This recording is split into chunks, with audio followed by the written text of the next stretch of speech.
चली बियाह तो ऐसे केहू के नहीं खेल प्यार केहू के भइल होखी। अगर प्यार ना भइल हो तो वालों में अंदरूनी कुछ दिक्कत होखी। हुआ है ना कहो इतना ज्यादा खुश से मतलब कई गो 3 4 5 6 है ना। हाँ का है क्या गंदा ही सर का कर मतलब कोई 5 हौ बा ना वो के अपन मौसी से प्यार भइल भाई। हां आई भी आई शिवानी मौसी करवा फालतू बात तू। देखिए प्यार मोहब्बत इश्क जब बात होती है तो हम जैसे नौजवान वहां पे थोड़ा सा हमने भी किया था भैया किसी से था धोखा देके चली गई। अरे यही होता है जब प्यार मोहब्बत इश्क सब पूरा नहीं के तो हमनी के कोना खेत के गाजर के मूल्य है जो बताई। जब ही रांझा एक ना हो सके श्री फरहाद एक ना हो सके और जो लैला मजनू एक ना हो सके तो अरविंद के कल्लू कहाँ। देखो हमारे गुरु जी हम पवन सिंह जी के अपन गुरु माने ना वहाँ के एगो लाइन बोले रहे कि दुनिया में सब कुछ करी बतिया कहीं प्यार के करो से न करी। आप कौन कीजिएगा गुलाम अली अंकल।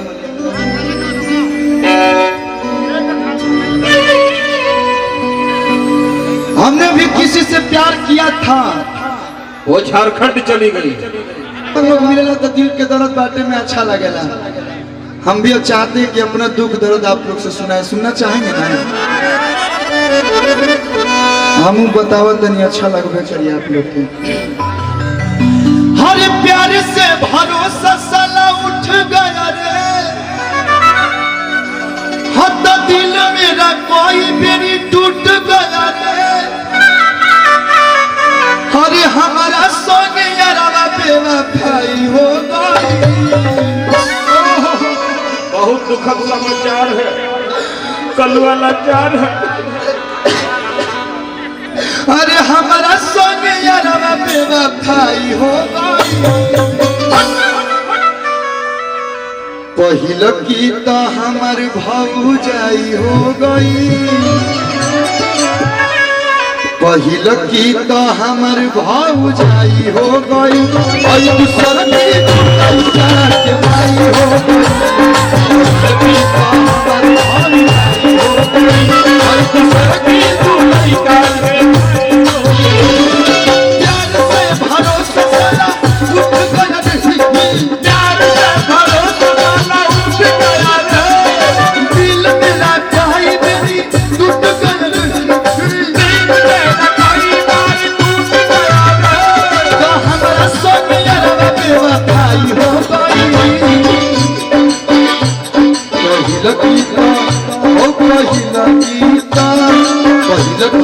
हमारे भौजाई हो गई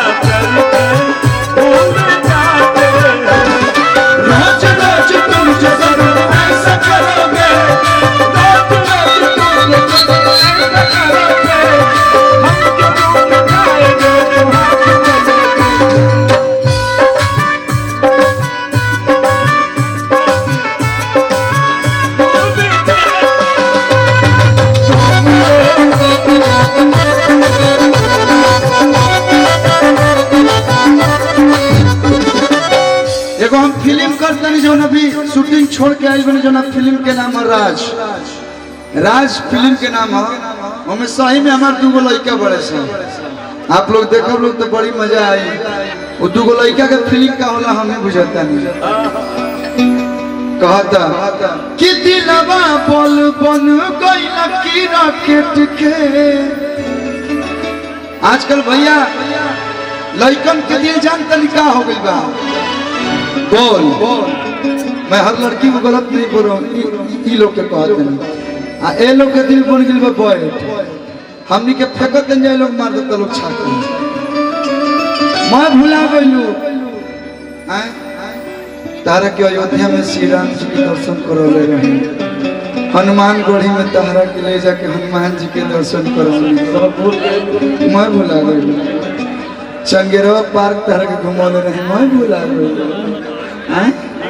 हंसती है दिल तोड़ के हंसती हो कि दिलवा बोल बन गई लकी रॉकेट के जितने मन करे मारता लपेट के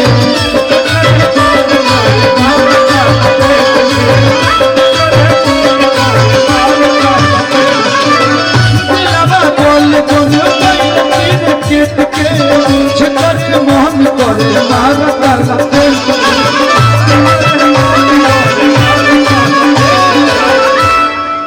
कामू भैया दूगो पका फरिया में रहा, तीसरको को नंबर लगा देने, लेकिन अरे तीसरको से आधे में लड़ाई हो गई।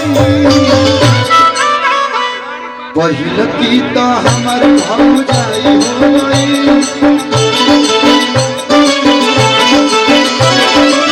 तारा के और क्यों ना मिलला जे जगदम्बा अंकल के पास चल गई हो।